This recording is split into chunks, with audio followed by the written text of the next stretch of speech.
Welcome to another episode of the Montreal Marketeers with Matt and Vince. Did you almost mess up the name there? Our name? Yeah. Never. I never mess up our okay. name. I mess up the guest name sometimes. But not our names. we always bug each other, tease each other. It's the way it is here. We're the special guest. Thanks for interrupting, Matt. No problem. Special guest, Ambroise Debret. Ambroise, let everyone know a bit about who you are and what you're all about. Yeah. So thanks first for inviting me on the podcast. Our pleasure. Yeah. So I define myself as an entrepreneur and a growth hacker. So I know we're going to talk about that more later. I'm working on several projects. So the main one is Make It Run. Okay. So that's my startup. I started about a year ago, and we're in the offices of District 3, where we're accelerating. So what we do at Make It Run is we connect runners with races. So as a runner, we recommend the best race for you according to your interests, like distance, what kind of race you like, and we match you with the best race for you. Are you also a runner? Yeah, I run. I sprained my ankle a month ago, but Okay. usually I do run. So did you at the time find that it was hard for you to find the right race for what you want to do? Like Yeah. how did it start? On both sides. So my two co-founders, they were race directors in France, and I was organizing events in Montreal, and we're both runners. Like the three of them were runners, and it's hard both from the runner side. So you have to look a race on Google, then go to a calendar, then go to the race website, then go to the registration platform. So it's really long, and you get lost in the process, and it's already hard enough to motivate yourself to go do a race. And how do you qualify? How do you make sure you're qualified for that race? Like, is it very clear on the website saying, "Oh, I can do this"? So we ask you a couple questions, or you can connect your running app. Okay. So we analyze your races and recommend the best race according to your performance, the distances you run usually. Wow. So that's on the runner side, but there is also the race director side, because as a race director, like any event, you have to promote your event and attract runners, and it's pretty hard. And race directors, they spend a lot of money in Facebook ads, and we really think we can help them acquire runners for much less cost. So directly on your platform. Yeah. That's where it would Yeah. happen. Exactly. Cool. So that's one project. Okay. Then, as I mentioned, I also organize MTL Ecommerce. That's kind of how we met. Yeah. So MTL Ecommerce is a monthly e-commerce event here in Montreal, where we attract world-class speakers about anything e-commerce. So it's can be logistics, marketing, e-commerce platforms, agencies, and we like gather the e-commerce community of Montreal and around, talking about e-commerce topics. So we have speakers, but also the focus on networking. So we want to bring people together. Some deals were signed at MTL Ecommerce between big companies and agencies, for instance. Wow. And what we want is people attending to like go back home with actionable things they want to try the next day at work. Okay. It seems that a lot of what you do in general is just connecting people together. Yeah. Making it easier. Yeah, at events. Yeah. So for your conference, when did that start? Like when the So I wasn't the one who started it. Charles Brand started it. He's the co-founder of Juliette et Chocolat here in Montreal. nice. And I was working for him at his startup Now in Store at the time, and he was also organizing MTL Ecommerce on the side, kind of as a side project. And I went back to school to do a master's degree after working at Now in Store, and I wanted to keep involved with MTL Ecommerce because I liked promoting events. Like the feel of this event is pretty special, Yeah. as you might have noticed. Yeah, no, it's fun. I mean, it's for anyone who's considering going. I would recommend you at least try it at least once. Yeah. It's quite addictive because when you go and you make these networks and you make friends at these shows, at these events, Yeah. it's very different than a trade show. Like Yeah, it's no. not the same. Like No, it's very welcoming. It's very warming, and it's you. And the barriers are also very low. It's Barriers very low, but very it, affordable to and go it to. embraces people to talk. Like it forces you to get out of your realm. Yeah. You know, and Well, talk. no one has to force you. That's the For problem. me, I'm an extrovert by nature, but it's really great because you go there and you learn about various facets of e-commerce, and then not only from the guest speaker side, but also from the individuals that are attending and the Yeah. companies that are sponsoring you guys, Yeah, like yeah, you yeah. sit and various other companies, Shopify, and so forth. Mm-hmm. So I find it's basically information that's extremely relevant today. Yeah. It's real information for the real Well, e-commerce. it's not just that it's relevant. It's also relevant, but it's like in a very small environment. So it's not like someone speaking super far away. You're like, oh yeah, it's very Yeah. smart, and you have a question, and in the event you run, it's well, right after the conference or the speech is given, let me go talk to him and ask a follow-up question. Yeah. And that's really, I find, where the magic is, because it's like, it's one thing to go to a huge event, but when you have it at such a smaller scale, like, there is that intimacy, like it's very intimate, so you can actually interact with people, and it's amazing. Like, that's what I got out of it, where I was like, wow, it's actually fun to talk to all the entrepreneurs. And one of the unique things that I saw was people were actually debating what was discussed. And that was just, it's not just, well, someone said something and it's over, and whether you agree or not, you debate it with people around you, the people that care about the subject. Yes, the quality of the speakers and the attendees as well. Yeah. And some people who speak a lot, we've had like pretty famous speakers like Vin Clancy, Marc Roberge, who's a best-selling author. And some of them tell you that they can judge a conference, like an event, by how many people come ask them questions afterwards. Yeah. So if they have like 20 people in line asking questions, it's a good event. Like they liked what they were saying, and they have follow-up questions, they want to debate, and they want to get in touch, do some projects. So how do you, from an event standpoint, how do you gauge that this is successful? That specific month was successful versus the month before. And I don't even think just for the e-commerce one, but also for the platform you're working on for running. Like, I'm assuming that also is something where you're measuring the metric of how performant is this event. Like, how do you go to that? So usually I measure it by how many people came. Okay. But we pretty much sold out every time for MTL Ecommerce. Okay. For instance, the next one is at L'Oreal in Montreal on the 19th of April, and it's already sold out. Like, it's 2 weeks in advance, sold out. So you know that you have, like, when you have the right speakers, right topic, and you're able to attract people before the event. Like, we can't accept anyone at the door. Like, it's they have to go home if they come. Wow. It's that you know that you're doing something right. And the same, this is true for like business conference. This is true for races. If you're able to attract people, it's thanks to your reputation, the guests you have, the concept of your event or of your race, of anything. So it's. And what happens? I'm guessing for the conference itself, it's not always the same people that are coming, right? No, because it's different subjects. It's not. Yeah. How does that mesh into it? We have a kind of like regulars that come to any event, so like a core people. That's why we have annual memberships. They can buy like tickets for a whole year, and they know they're gonna come. And also our audience is pretty wide. We have anything from students to like e-commerce directors, like Ala Hassan, you had on the podcast as well. We have CEOs. We have a bit of everything. People who are really involved in e-commerce and know what it's about, and people who are discovering, or people wanting to change careers. So it's pretty wide. So before these things, I think you also worked at Yellow Pages, right? Yeah. So I actually joined MTL Ecommerce before Yellow Pages. Okay. So it was between my bachelor's and master's degree.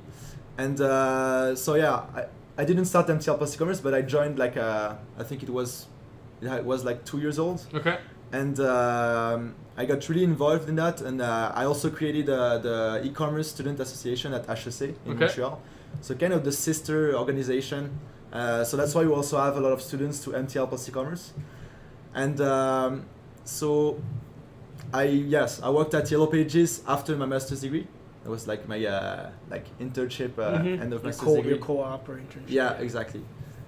Because I was hired by my marketing teacher at the time at HEC, and then it's. Okay, interesting. Yeah, because I remember seeing Yellow Pages at MTL at one point when the Apple Watches came out. Yeah. They were talking about their implementation with Apple and how they're gonna take that environment and run with it. Yeah, it was Yasha Sekavad, my marketing teacher who hired me. Was my boss at Yellow Pages. Very cool. No, that was very interesting to see Yellow Pages talk about digital. Yeah. That, an old school print environment. And then talk about how they're trying to lead the industry in digital. It's very interesting. And we also had MTL Ecommerce at Yellow Pages a long time ago. Wow. So yeah. Very interesting. And now for Make It Run, before we talk into growth hacking, because that's going to be a big part of how you're growing this, but in terms of Make It Run, how are you attracting not only those to use the app, like myself, if I want to run and so forth. I'm more of a cyclist. I prefer cycling over running. People run from you don't run. That's exactly. I try to chase We're them. going to have cycling one day. Cycling on one day. Okay. So how do you go about getting the mixture between the event planner, getting and trying that app or your platform, along with the user, the runner, trying it as well? How do you do that currently? So that's the part we're figuring out right now. It's still a pretty young startup. We started Remy and Antoine, my co-founders. They arrived in Montreal 8 months ago because they were in Norway and France. So the first step was getting together. We started actually they were away and I was here. It was like already an international project. Wow. And so that's the part we're figuring out right now. So I can't tell a lot about that. Yeah. But it's gonna be like an interface for the runner to find the races, and also make sure the races have an attractive profile, Yep. Okay, and what now? Let's start talking about growth hacking, and let's set a foundation. What is growth hacking? Great question. Always with the bangers, Vince. That's it. Always. What is we all have. Different, I guess, terminology we use, understanding of growth hacking. Yeah. What does growth hacking mean to you? So that's funny. I did a presentation actually here at District 3 this week, on Thursday. So growth hacking. Many people think it's a series of hacks that propel you to explosive growth and stuff. Like hacks in the sense of like an easy way around stuff. Right? Yeah. Even to the point, I think some even say it's like a DIY, like do it yourself. Yeah. And it's not. Yeah. It's not really that. No. Growth hacking is really a process. It's a process of rapid experimentation to achieve growth. So like we were talking about earlier, you should test different things, iterate fast in order to see what works, what doesn't, invest in what works. And really it's a process of experimentation. So you start with the objective you have, then you make hypotheses. You make sure you can track everything to be able to see if it's a success or a failure. Okay. And then you iterate. So maybe the first version of an experiment is not going to be the last one, the best one. So you optimize, and then when it works, you implement it in your product, in your content. Is the ideology in the beginning? Is that the ideology to fail fast, fail as many times as fast as possible? Because some people say, I want to fail fast, fail quickly. Let's say instead of failing, and then to find the right path. I think another way to see it is not chase perfection, because to deliver something perfect, you need X amount of time. Why don't you I think it's minimum viable product kind of idea, where it's let's push something out and let our users guide us into what works or not. Is that kind of where? In the end, it's lean marketing. Yeah, it's not necessarily failing because in marketing you something works. Some others don't do anything, so you see it's the flat curve or the growth one. He's gonna get mad now because you said he was wrong. I would be careful. I would just be careful. Well, he gets angry. Matt said it says it a different way. It's for the guests. I say it the right way. Sorry to interrupt. I just want to warn you. He might start kicking under the table now. I get feisty. No, but sorry. Continue. Yeah, so it's really this process of experimentation. It's also a mindset.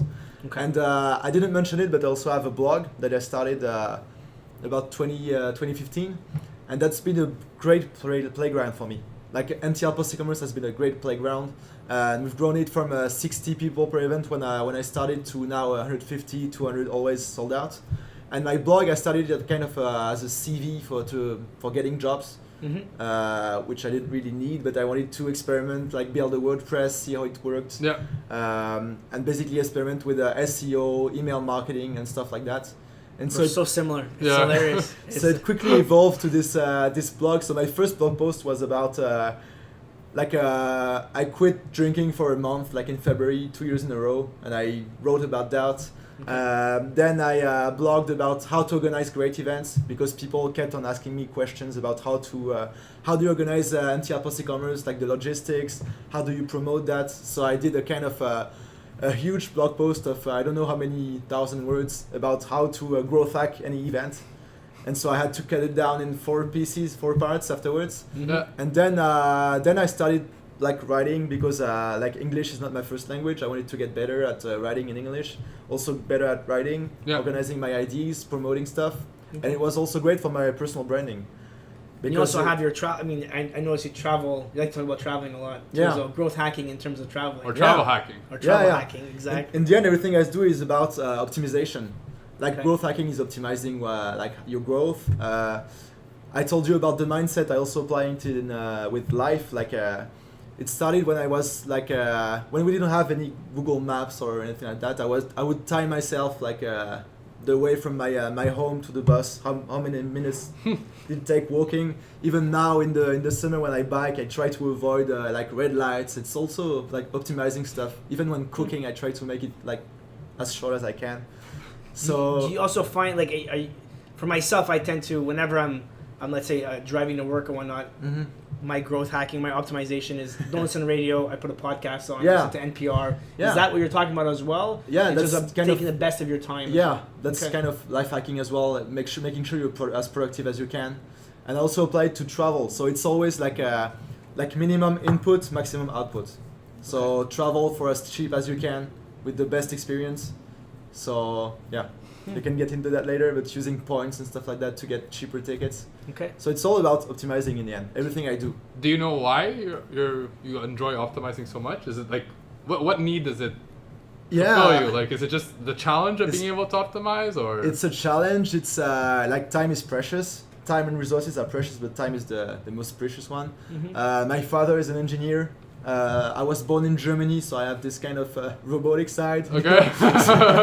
So it's I don't know where it comes from, but it's a nice mix. And even like I asked myself like, why did I become a growth hacker? It's a pretty weird like type of people. Did you realize you were a growth hacker when you started becoming a growth hacker? Like, did you realize like, oh, I'm becoming a growth hacker, or did it just happen and you're like, oh? It happened like when I had to. I was organizing events, MTL Ecommerce or conferences at HEC, and I had gotten the good speakers, but now I had to fill the room. I had to sell tickets. I was just like, okay, I have 2 weeks to bring 200 people in this room. I have no alcohol permit. I have no nothing. So it was kind of hustling in the beginning, and I kind of learned growth hacking that way because I had no resources. It was like student events, and I wanted to bring the maximum number of people to the events because I wanted to increase visibility for my association, MTL Ecommerce. So I kind of learned this way.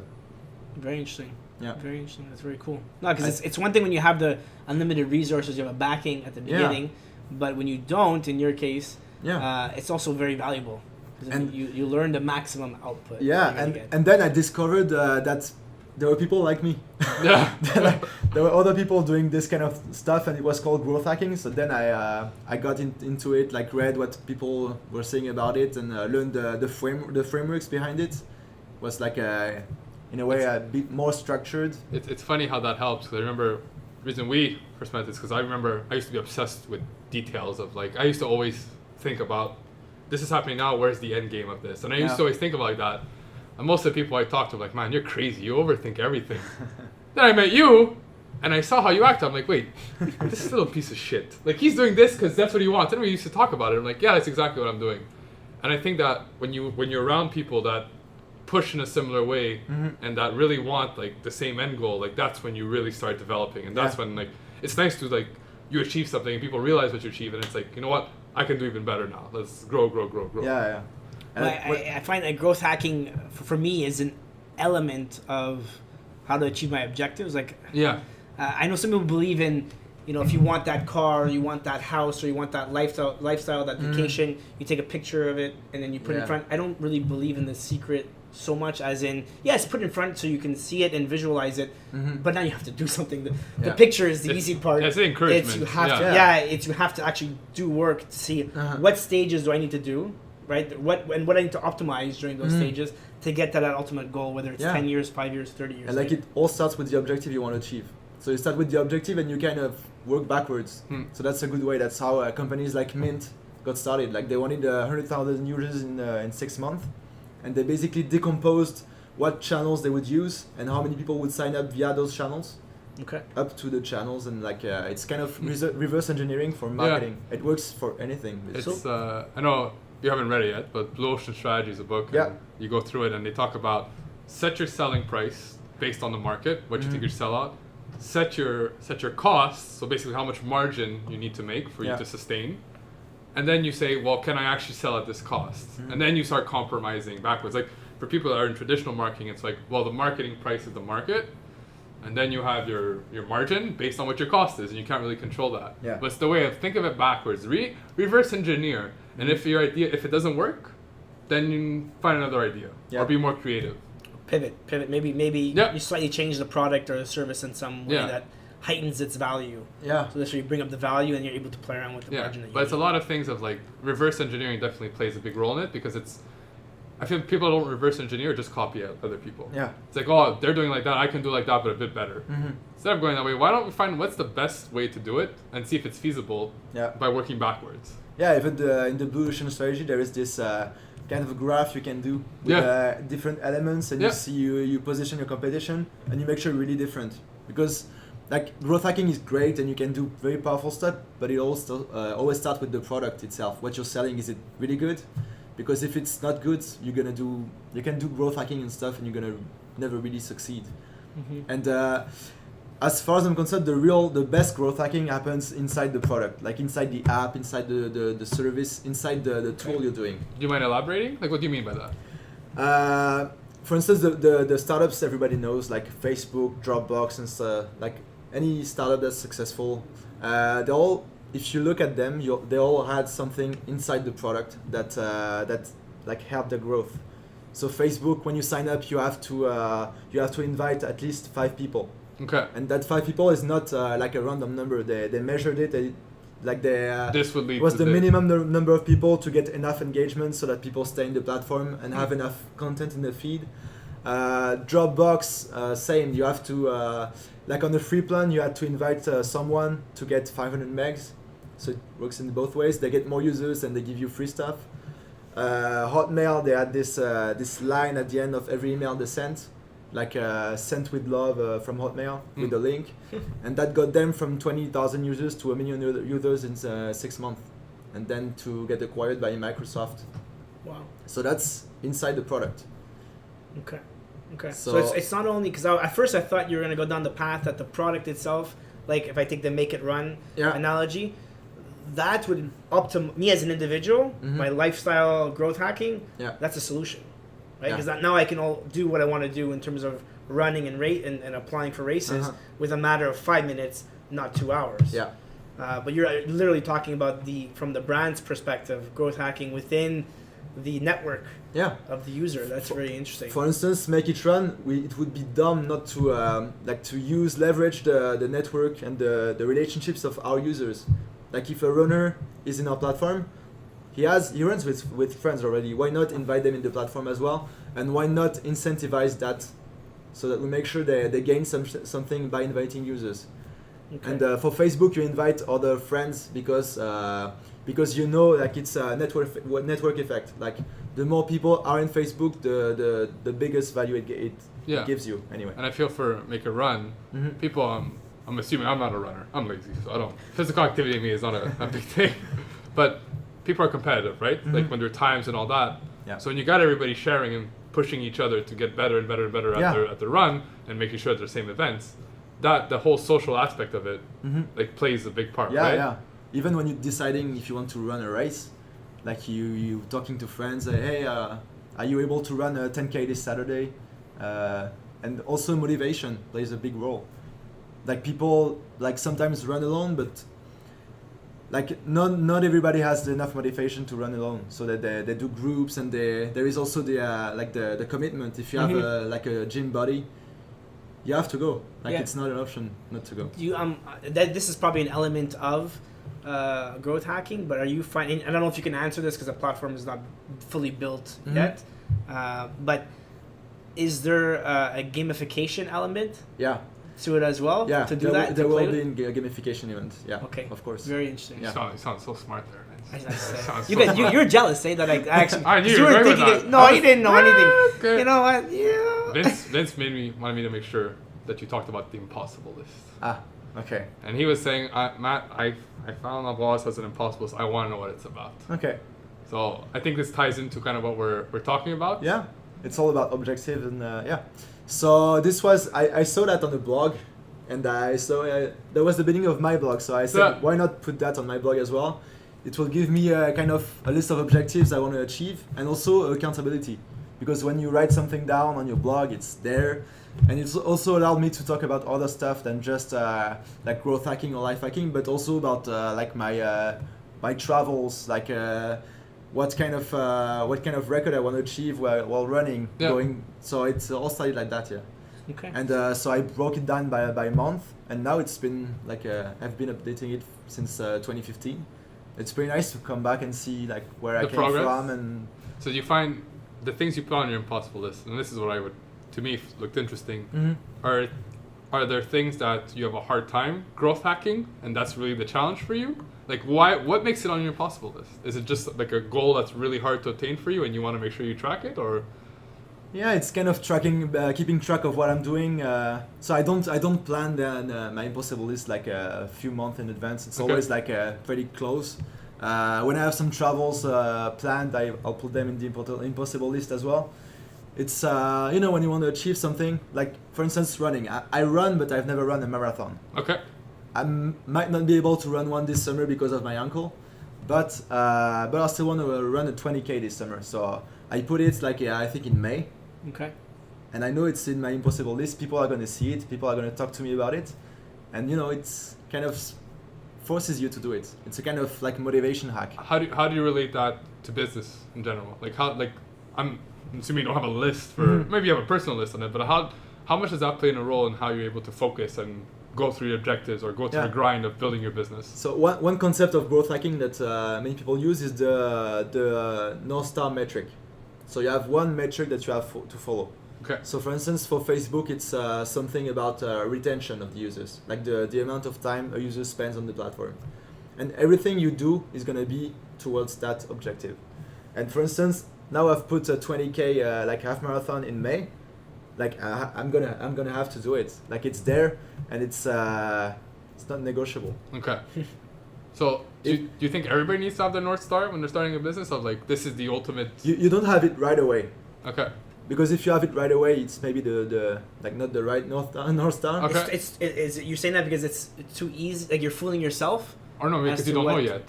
You don't know. You don't know yet. Okay. Like you're gonna pivot, you're gonna change ideas, you're gonna change focus. And that's what we kind of. Yeah. You just talked about it before we started the podcast. Yeah. Is almost like we thought there was one path we were gonna take, and actually doing the project, the Montreal Marketeers.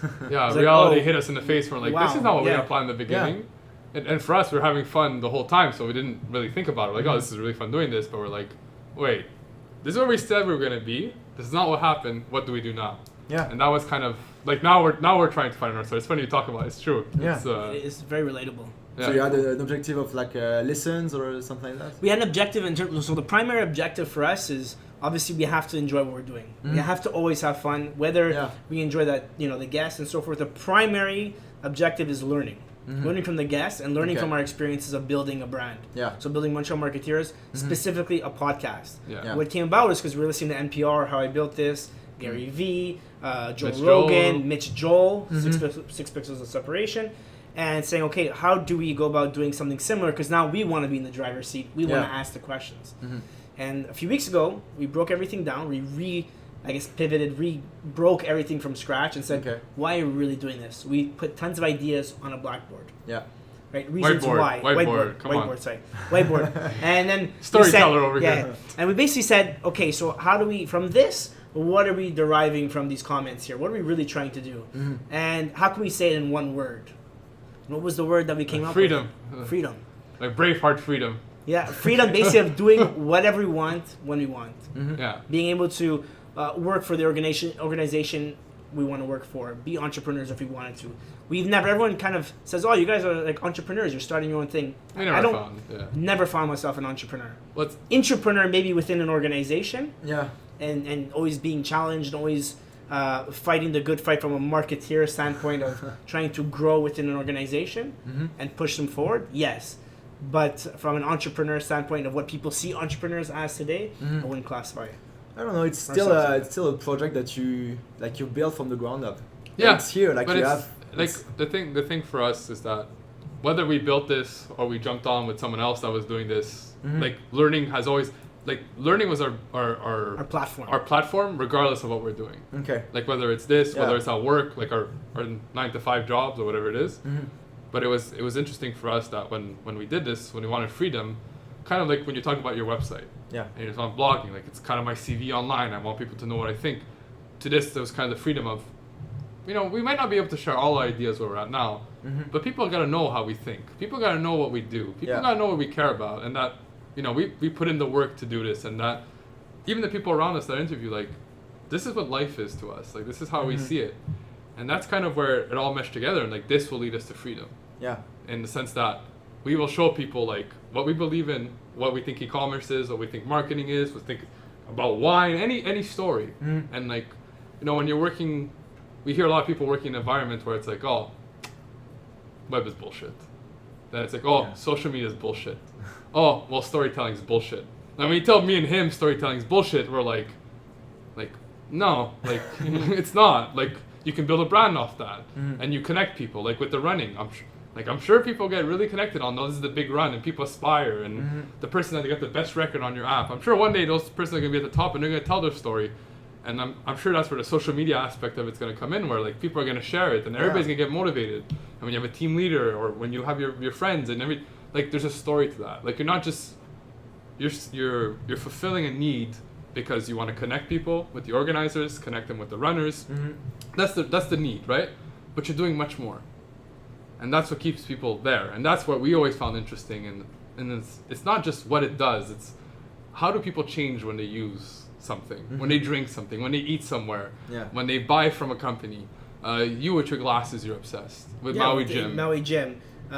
In terms of restaurants, you know, when you went to Foie Gras yesterday for lunch, I'm in love with their pasta. Okay. Like they have pasta with an egg, and then it's just truffle. Yeah. I love truffle oil. So the mixture of it is amazing. So, what do you get out of that experience? That's what I'm in love with. Yeah. I'm fascinated. But even at by. that. So like to go back to your product, the product has to be good. Yeah. If that's terrible, the story could be great, but the experience is terrible. It's not following up to what the story is. Yeah. So when we talk to someone who has a new distillery or is coming up with a new product, a new liquor, Matt's very into liquor and very into wine, but he's more interested in how did you do it. So if it's, you know, females making wine and it's only a bunch of females in Italy making wine. It's a very specific bottle of wine that I'm obsessed with. And that's what he's referring to. Yeah, it's in Europe, you know, making wine, you wouldn't really find that often. Yeah. But this group was able to do that. So it's so fascinating, and the quality of that wine is amazing, and the story is complementary to how good the product is. Yeah. And then you make connections based off that. And like whenever we talk to people about restaurants, like you connect with the people. Like this restaurant, this meal allowed me to make friends. Your event, we're sitting now together, we're talking about it. Before the podcast, we discussed a bunch of stuff. Like that's the connection. Yeah. And that's what. And for me, entrepreneurship is also about building things that last. And like those experiences last, and building a personal brand or a project like Montreal Marketeers is gonna last. We change jobs and projects so often now that's like people who don't build their personal brand, don't have a polished LinkedIn, nice social media profiles, a blog, and aren't doing something on the side. Like when they change jobs, they change everything. Their identity changes, and ours won't, because that's who we are. We have a story to tell. That's our brand. We write about things we want to write about. Yeah, no, I agree. I mean, the way I started in this was a few years ago. I had the opportunity to help someone start their olive oil business. I consulted for free. And then before that, I had my own website as well. And I was just WordPress. I was tinking around, breaking the site overnight as well. You made him very happy when you said you wanted to play around with WordPress. Yeah, because I like to tinker around and break things and rebuild them. I broke my site this week, and I fixed it, and it's perfect. Yeah, it's a learning experience. So doing that for a few years, and people laugh and say, you worked for free for 2 years? I helped a few brands for free. But that landed me a chance now to consult part-time with a consulting firm in the West Island. So just because I helped one of their customers, they said, wow, you're really doing some great work, and you apply that mentality with those objectives to what we're doing here. Yes. Yeah. And when you start, you know nothing. You know nothing. You just got to try. But if you never try and you never start, you'll never know. You know, and you're back into that circle. So what do you have to lose? I always ask people, what do you have to lose? Yeah, and not to ding at you, because I know you went to do your master's, but I felt like people accept it with school because you get a piece of paper at the end. But what we're all doing here, you don't get that piece of paper. Yeah. But you still get the knowledge. You get much more. Yeah. Because, but also I was thinking about university the other day, talking with a friend, And also what you learn at university is like learning to learn. Yeah. So that's Oh my god. you know where to look. Always what I say. Yeah. Yeah. You know where to look when you're stuck, and you know you always have to be learning something. Yeah. And Yeah, you build a framework of learning. Yeah. Not what you learn doesn't necessarily matter. yeah, the paper doesn't matter. It's like who you meet there. For instance, like the master's degree in e-commerce gave me so much like I don't know how to say that, Like, but wide. breadth of knowledge of Yeah. where to go and Yeah. what tools are available. to Exactly. you. What's knowing what you could do and how to get there. It's like it's the way. You don't know how to do things, and like coming back to growth hacking, growth hackers, people say they have a T-shaped profile. So T-shaped, like the top part of the T is pretty wide. Okay. You know about a lot of things. You're not an expert, but you know about SEO, PPC, psychology, copywriting, storytelling, stuff like that. And then you have your areas of like excellence, what you're good at. And this way, that's why I really like growth hacking. I didn't want to be stuck even in digital marketing, you can be stuck doing only like one kind of work. I have some friends, they only do paid ads on Facebook, and that's it. And they play with other stuff, but I want to be generalist. So I love it. I love the fact that I'll quote my friend Johnny Russo, which I know you've met as well. Yeah. And that's when we interviewed him. Are you a generalist or are you a specialist?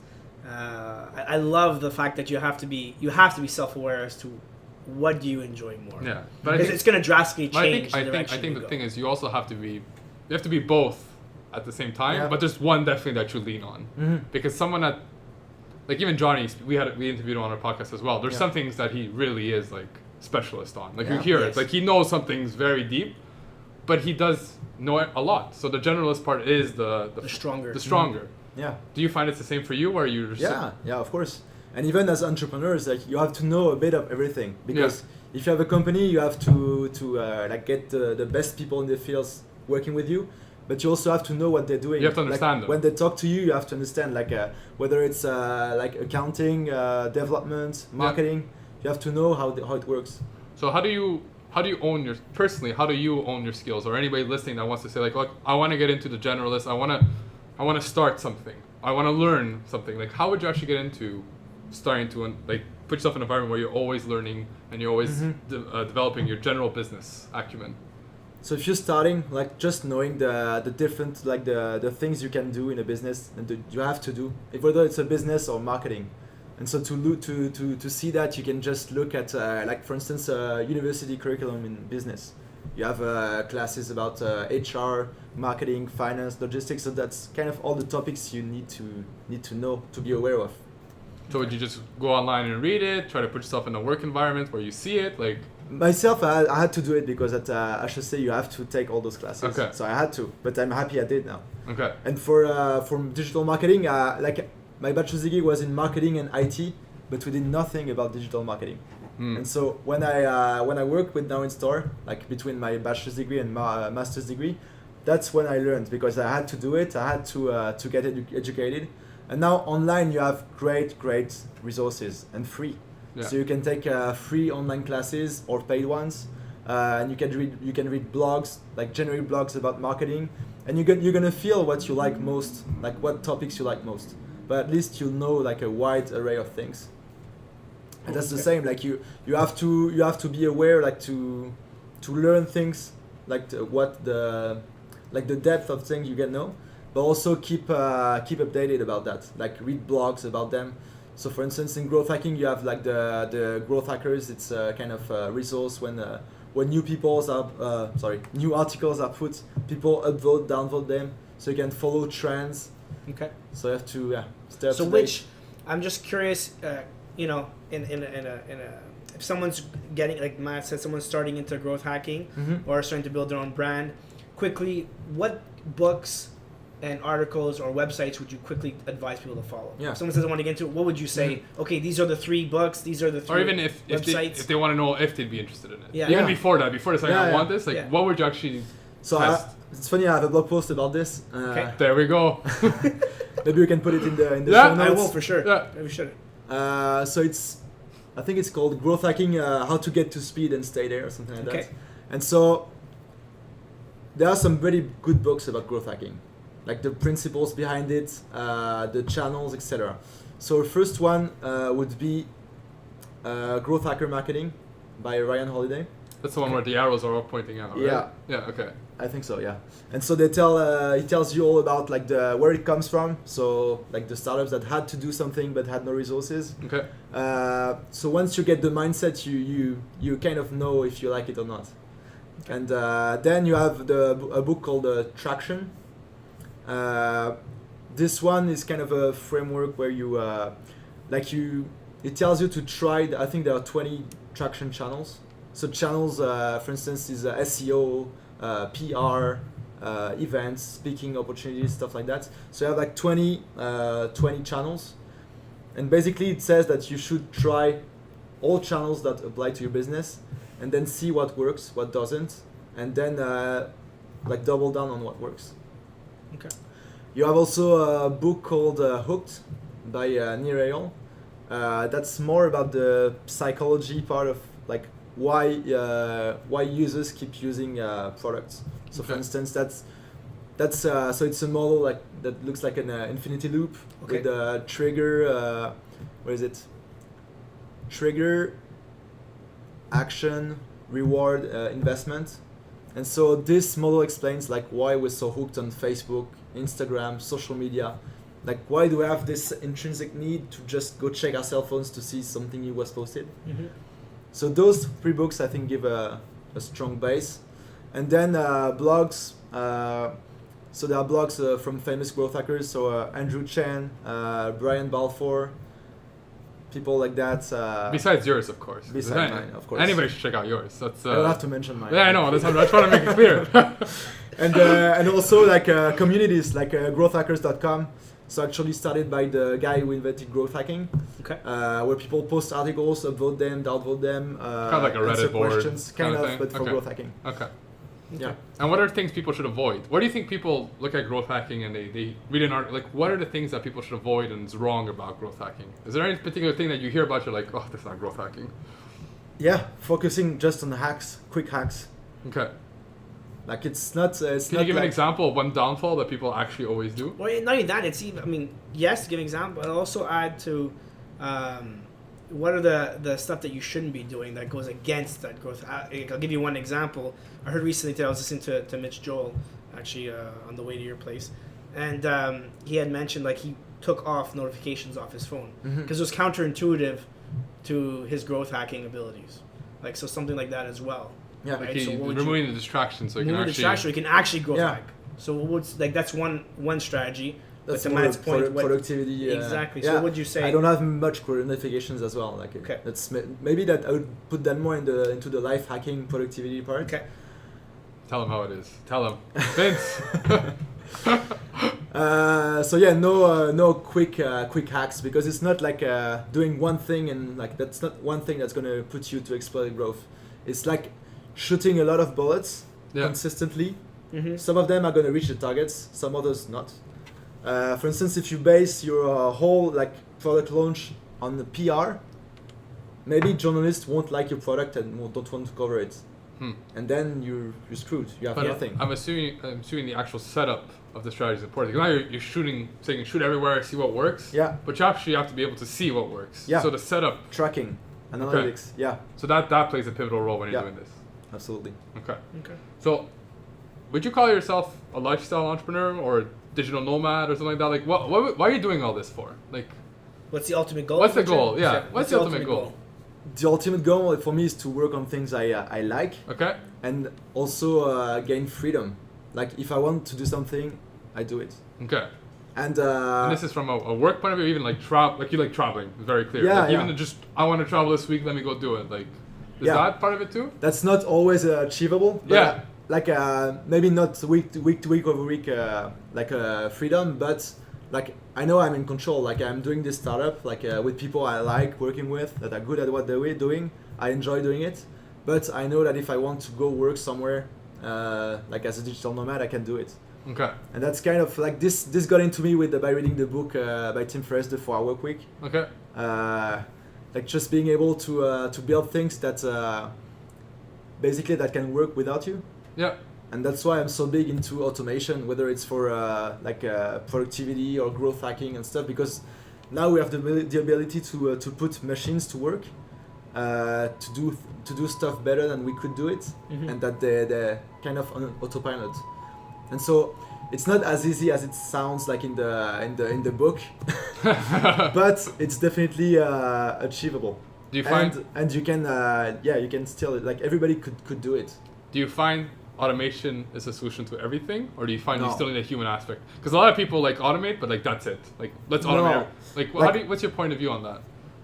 My point of view is it can save you a lot of time, and Okay. time is really, really precious. So, for instance, when it comes to growth hacking, you do an experiment, it works, then you implement it in your product. You make sure it's automated. So at the beginning, it can be like very manual. So people sign up, you call them, you add them to do this, to this. But then with tools like Zapier or if did and that, you can connect all of those tools together so that this becomes a workflow and that works. It can be with that. It can be with like a programmer who codes something to do it. It can also be by delegating some of this work to someone. Okay. Cool. Yeah. Very interesting. The last question I have. And Good. it's- You knew the time this time. Good. I Good felt job. it, I felt You it. felt it. The last question I have for you is back to the impossible list. So I want to Again? know I want to end He's this with. one-minded. This Yeah, guy yeah, is. it's focused on He's that been now. waiting like this all this time. He's like, when am I gonna ask my question? You talk too much this time, man. What are three things you want to add to that list that are not there right now? To the impossible list. To the list? Yeah, three things that are not there right now.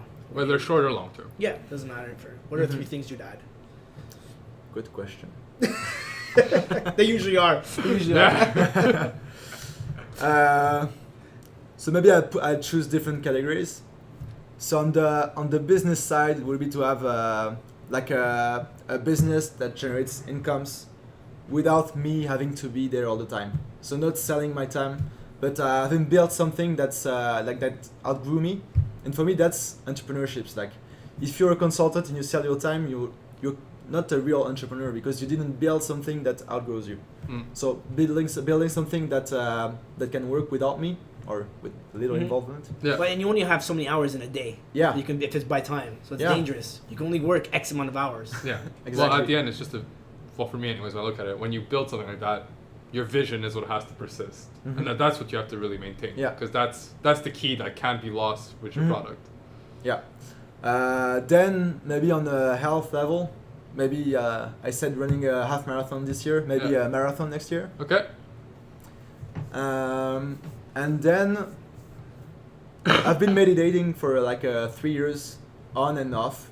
Okay. Like sometimes I get into these really good routines, like I do my stuff in the really early in the morning and I can do it. Sometimes it becomes impossible with the emergencies you have. Okay. And now up to the point where I can meditate like 20 minutes a day. So I'd like to at least keep that or increase it. What does it bring to you? It brings me like focus for the whole day. And like I'm never like you're less lost into your ideas. Like you don't have like a time where you're just looking at a wall and nothing happens. I find that mix between like meditation and sports in the morning gives me a kind of buzz and energy the whole day. Like Okay. I'm focused, my body is not agitated. I can sleep at night as well. So yeah, maybe, Perfect. 3. Now that you said it, it's recorded, so now you're gonna have to. Yeah, now you're It's gonna been have to to. my list, of course. We'll send you a reminder. You said I'll last send you next the. year. Yeah, I'm not taking note By the next way. year. That's it. You made it easy for me. That's cool. That's it. Well, thank you very much. How do people get in touch with you now? If someone wants to kind of pick your brain for growth hacking, or they're a runner and they want to maybe help you out as well on your project, they want to connect with Yeah. you. How do people get in touch? So I think the best way is via my website. So I guess you'll put it in the show Yeah. notes. It's Yeah. ambroisedebret.com. So I have a pretty complex name, but since it's They'll in the figure show it notes, out. so, They'll yeah. figure it out. So here you have my blog post, how to get in touch with me, link to my LinkedIn and everything. So yeah, that's the Perfect. best way to reach me. Well, thank you very much for taking your Thank time. you. I appreciate Thanks a it. lot. Thank you. We hope you liked this week's episode. And if you'd like to reach out to us or just want to simply check out our previous episodes, visit our website, MontrealMarketeers, that's with 2 E's.com. You can also download our weekly episodes wherever you listen to your favorite podcast.